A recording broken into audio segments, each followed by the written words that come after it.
皆さん、こんにちは。みゆの日本語カフェへようこそ。今週も一週間いかがでしたか？私は今週は友達と一緒に遊んだり、あとまたゴルフに行ってきました。とても楽しかったです。秋の季節なので、ゴルフ場は意外と混んでいてびっくりしました。そして今週は日本に住む、または日本に興味のある日本語学習者の皆さんがより快適に過ごせるようになるための日本の暗黙のルール、そしてマナーについて話していきたいと思います。それでは今週もコーヒーを片手に一緒にお話ししていきましょう。乾杯！そして今週は4つに分けてお話ししていきたいと思います。また日本では空気を読むという言葉があるように、言葉にされないマナーもたくさんあります。今回はそんな暗黙のルールを4つ選んで、さらに例外も一緒にご紹介していきます。例外を知っておくと戸惑うことなく日本での生活を楽しめます。それでは本題に行きましょう。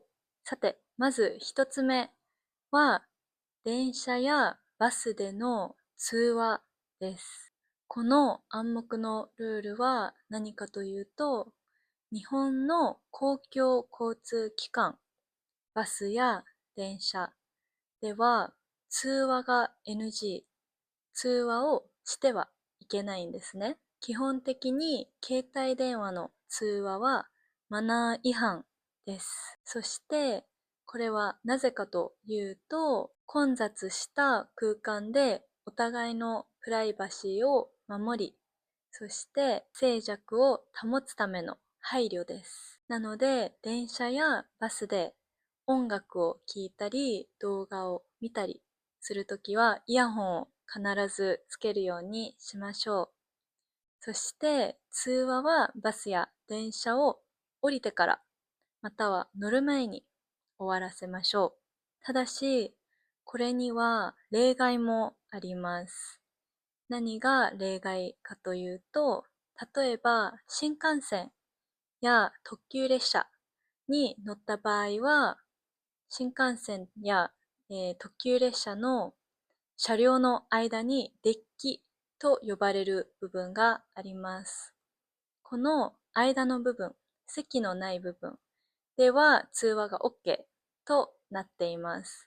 なので、例えば緊急の電話があったり、何か電話しないといけないという場合は、このデッキに行ってから通話をしましょう。そして、二つ目は、海外から来た方が一番戸惑うかもしれないルール。日本ではチップは必要ありません。日本ではレストランやホテル、タクシーなどどのサービスにおいても料金はすべて価格に含まれています。サービスに感動したからと言ってチップを渡すとかえって店員さんを困らせてしまうかもしれません。なので日本ではサービスに感動した場合はそれを言葉で伝えるようにするのが一番だと思います。例えば、レストランに行ってお料理が美味しかった時は、帰り際にごちそうさまでした。美味しかったです。などと言った方が喜ばれます。なので、お金やチップを置いていくのではなく、言葉や感謝の言葉で伝えるようにしましょう。次、三つ目は歩きながらの飲食を避けることです。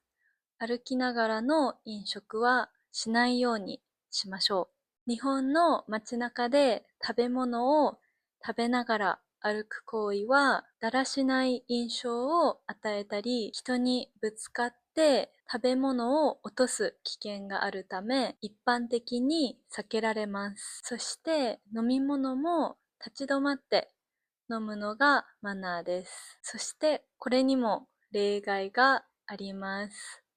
例外は例えば夏のお祭りに行ったり、屋台がある場所に行った時は食べながら歩いても大丈夫です。観光地などで食べ歩きを楽しめる場所もたくさんあります。なので、食べ歩きができるところに行って楽しみましょう。よく食べ歩きを楽しめる場所にあるのは、たこ焼きや唐揚げ、アイスクリームやコロッケなどなど、たくさんの美味しい食べ物があります。もし皆さんの好きな食べ歩きのものがあれば、コメントで教えてください。次、4つ目は、日本では特に人前や食事中には鼻を噛むのを避けるというルールです。日本では大きな音を立てて鼻を噛む行為は特に食事の場では大変失礼にあたります。ただ、鼻を噛みたい瞬間もありますよね。なので、例えば風邪や花粉症でもう本当に鼻を噛まないと耐えれないという場合は、静かに、できるだけ静かに鼻を噛んで、あとはみんなからちょっと体をひねって見えないように鼻を噛むのも一つの手です。なので、これはできるだけ避けるというイメージですね。もう絶対に鼻を噛んではいけないっていうのはちょっときついと思うので、そこは自分の判断で様子を見てください。さあ、今日は短いポッドキャストでしたが、日本での暗黙のルールについて4つ紹介していきました。皆さん一番驚いたルールはありましたか？もしあったらコメントでぜひ教えてください。